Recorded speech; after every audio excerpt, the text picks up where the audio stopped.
Hello and welcome to another episode of Injili Media.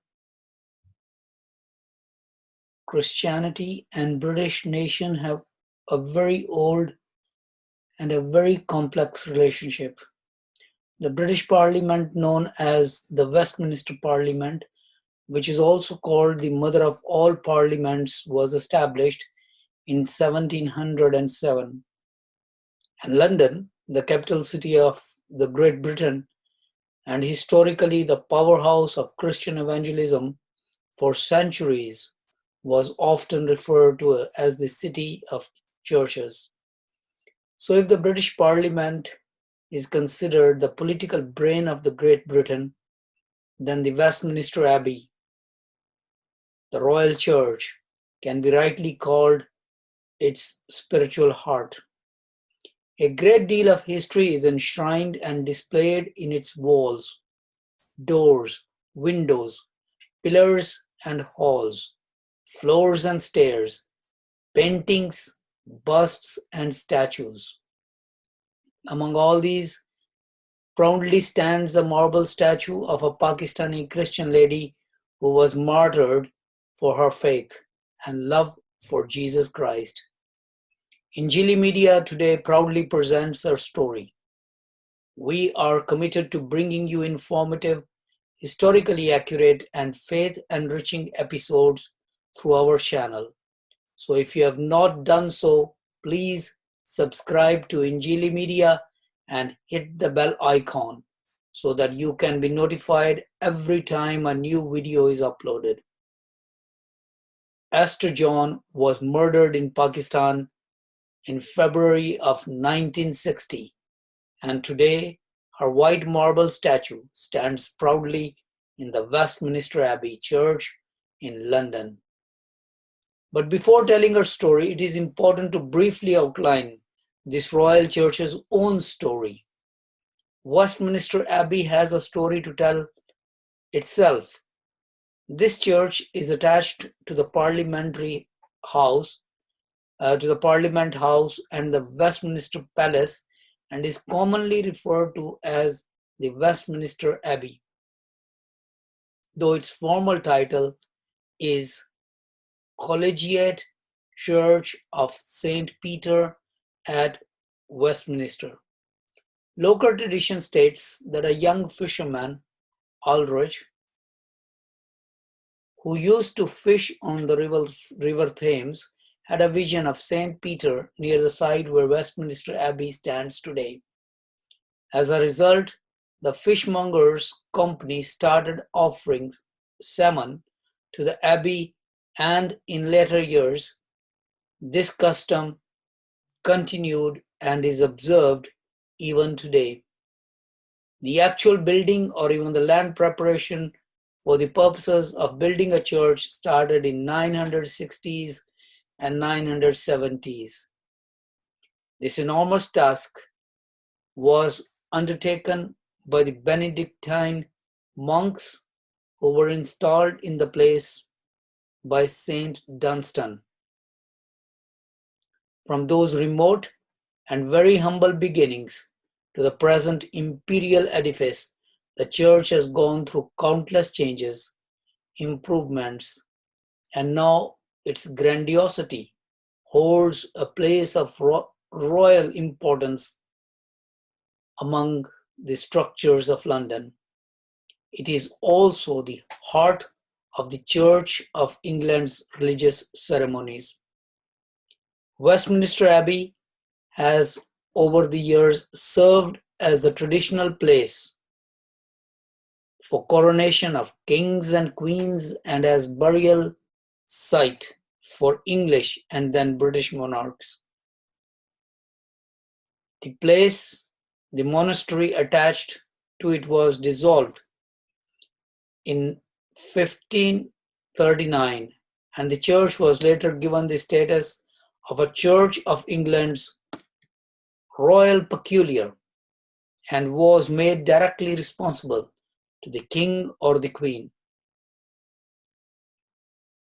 The first king to be coronated in the Westminster Abbey was William the Conqueror in 1066 AD, and since then all the coronations have taken place there.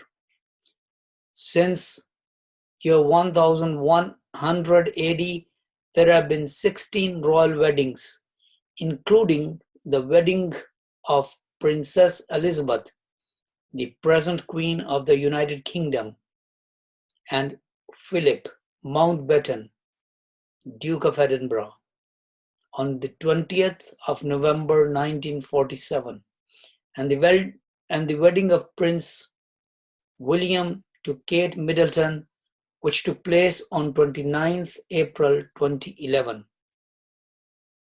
For those who might be wondering, I want to clarify that the wedding of Princess Diana, the Princess of Wales, and Prince Charles, the Crown Prince, did not take place in Westminster Abbey, but in another royal church, St. Paul's Cathedral, which offered more seating capacity. This took place on the 29th of July 1981. For the students of history, Westminster Abbey has great significance as it harbors some of the most important historical events. And for the Christians throughout the world, it will always be one of the most important royal churches dedicated to the praise and worship of our Lord Jesus Christ. Not these facts withstanding, for me as a Christian from Pakistan, I find it very faith enriching and soul nourishing to know that one of our own people, a Christian lady, Ester John's statue is installed in a prominent position in this church.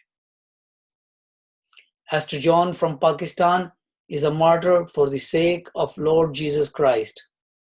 In 1998, 10 statues were placed on the facade above the great west door of the abbey. Whereas the church itself and all its glorious structures and royal tombs inspire a sense of wonder and awe, beholding these 10 statues of the 20th century martyrs fills one with pride, hope, and a sense of connectedness with these imperial buildings. Just considering the racial and national diversity of these statues fills one with awe-inspiring feeling of one global Christian family. The martyrs whose statues grace the western entrance are following: Maximilian Kolbe, a Polish priest; Manche Masimola, a South African female convert; Janani Luwum, Archbishop of Uganda, Rwanda, Burundi, and Bogazire; Grand Duchess Elizabeth of Russia; Martin Luther King Jr. of USA; Oscar Romero of El Salvador; Dietrich Bonhoeffer of Germany; Ester John of Pakistan; Lucien Tapiedi from Papua New Guinea; and Wang Zimeng from China. Each of these martyrs, like the hundreds of thousands of others who have died for Jesus Christ, has a fascinating and a faith-enriching story. Now, I would like to briefly elaborate on the life of one martyr only, Ester John from Pakistan.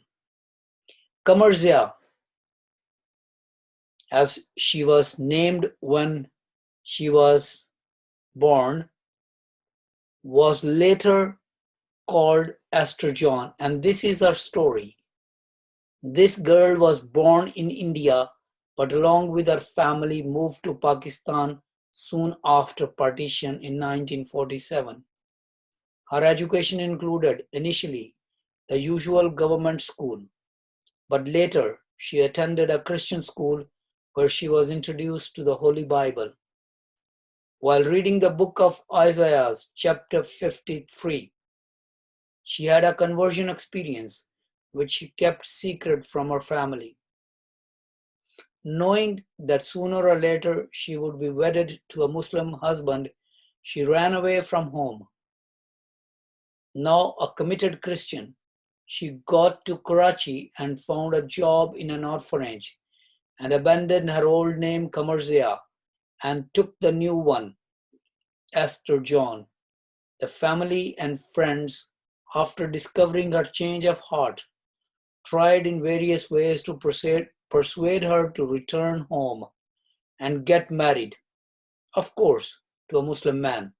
Finding this unacceptable, according to her new faith in the Lord Jesus Christ, she went instead to the Punjab, where she worked in a mission hospital and also attended a Christian theological training college in Gujranwala. In 1959, she went to live with an American Presbyterian missionary family in Chichawatni, where she helped women to learn how to read and write and also evangelized. On one fateful night in February 1960, while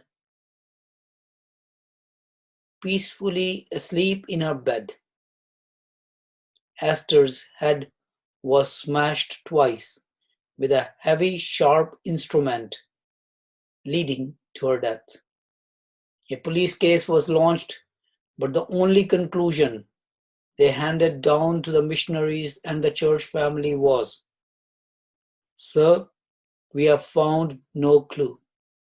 This girl was in love with your Christ." Ester John was buried in the Christian cemetery of Sahiwal. Of course, the greatest honor Ester John has earned in a martyrdom for her Lord, but to be acknowledged as a martyr by the church body of the British Empire is not a small matter.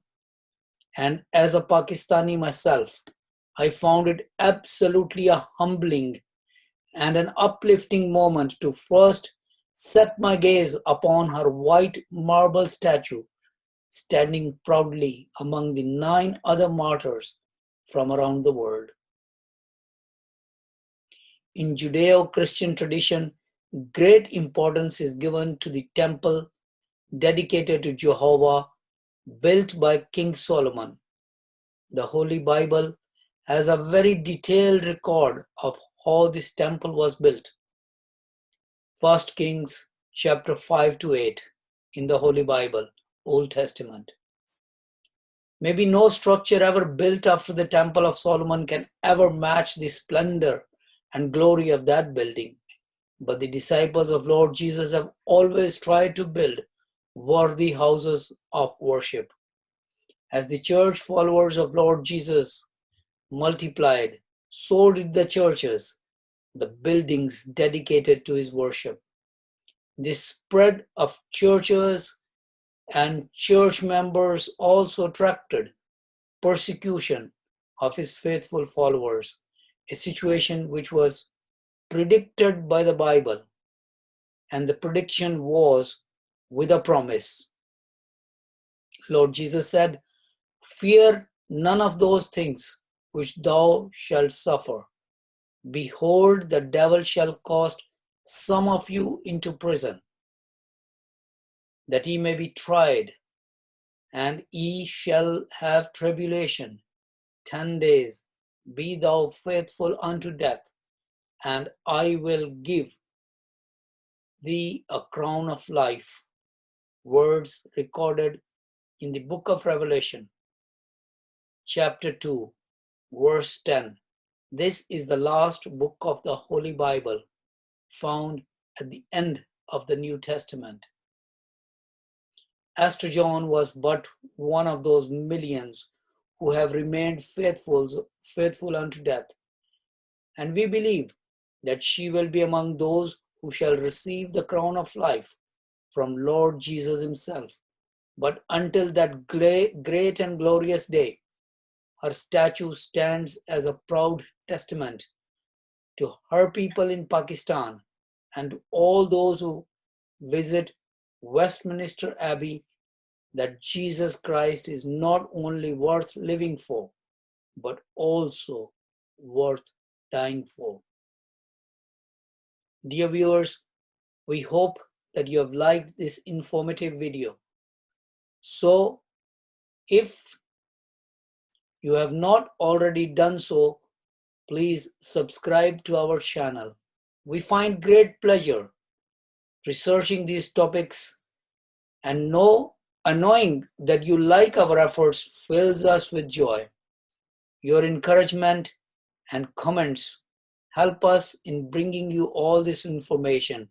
Thank you very much for watching Injili Media. May God bless you.